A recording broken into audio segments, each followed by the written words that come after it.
तो देखते हैं 5 मिनट में 25 खबर। अररिया में पीएम मोदी की सभा में आने के लिए बीजेपी कार्यकर्ता अनोखे तरीके से शहर के लोगों को आमंत्रण दे रहे हैं। शहर के लोगों को चावल, हल्दी, सुपारी और दूब हाथ में देकर आमंत्रण पत्र दिया जा रहा है।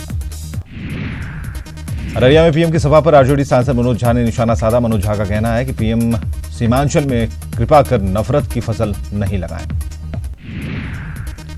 टिकट बंटवारे में भूमिहार और ब्राह्मण को सही प्रतिनिधित्व नहीं देने की वजह से नाराज नेताओं को बीजेपी ने मना लिया है। पटना पहुंचने पर तीनों नेताओं के साथ बिहार बीजेपी प्रभारी भूपेंद्र यादव ने प्रेस कॉन्फ्रेंस की।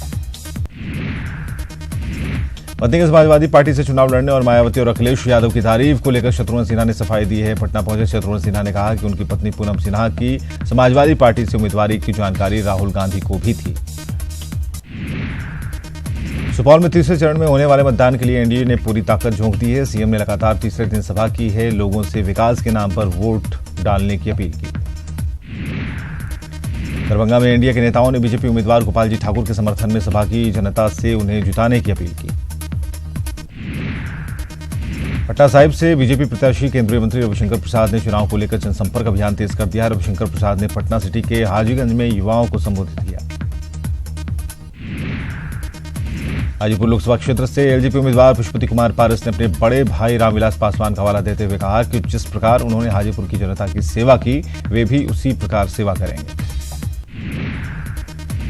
कैमूर जिला जदयू अध्यक्ष प्रमोद सिंह पर जानलेवा हमला हुआ। उनकी गाड़ी को भी अपराधियों ने क्षतिग्रस्त किया है। पुलिस मामले की जांच में जुटी है।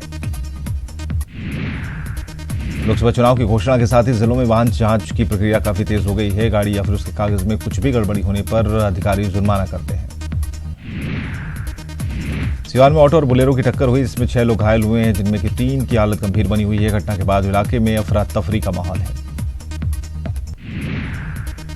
सासाराम में एक अनियंत्रित ट्रक और कार में भीषण टक्कर हो गई। इसमें कार के परखच्चे उड़ गए। हादसे में कार सवार एक शख्स की घटनास्थल पर मौत हो गई, वहीं 2 लोग गंभीर रूप से जख्मी हुए हैं।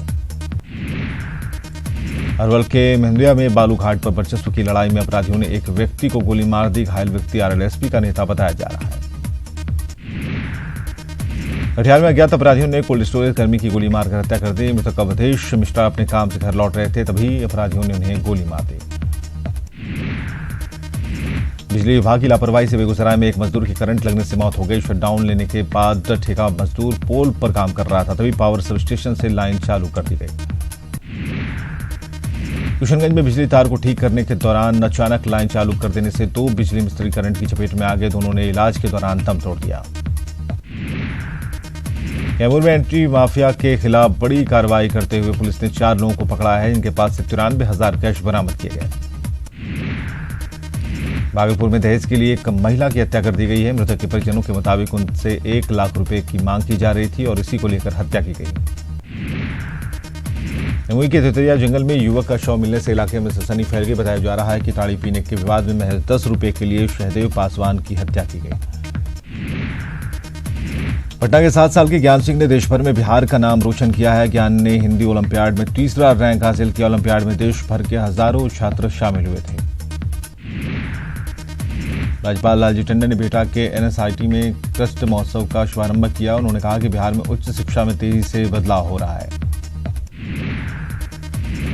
औरंगाबाद में मदनपुर प्रखंड के पितंबरा गांव में अभी भी एक झोपड़ी में स्कूल चल रहा है और स्कूल में कुल छात्रों की संख्या 165 है। जमुई में अग्निशमन विभाग खस्ता हाल है। यहां आपात स्थिति में पानी की व्यवस्था नहीं है। साथ ही यहां अग्निशमन विभाग का कार्यालय भी किराए के मकान में चलता है। पटना सिटी के खाजा कला में पादरी की हवेली चर्च में गुड फ्राइडे मनाया गया और इस मौके पर कैथोलिक चर्च में विशेष प्रार्थना सभा का आयोजन किया गया, जिसमें बड़ी संख्या में लोगों ने हिस्सा लिया। पटना में गुड फ्राइडे के मौके पर तमाम गिरजाघरों में विशेष प्रार्थना की गई और इस मौके पर ईसाई समाज के लोगों ने ईसा मसीह के बलिदान को याद किया।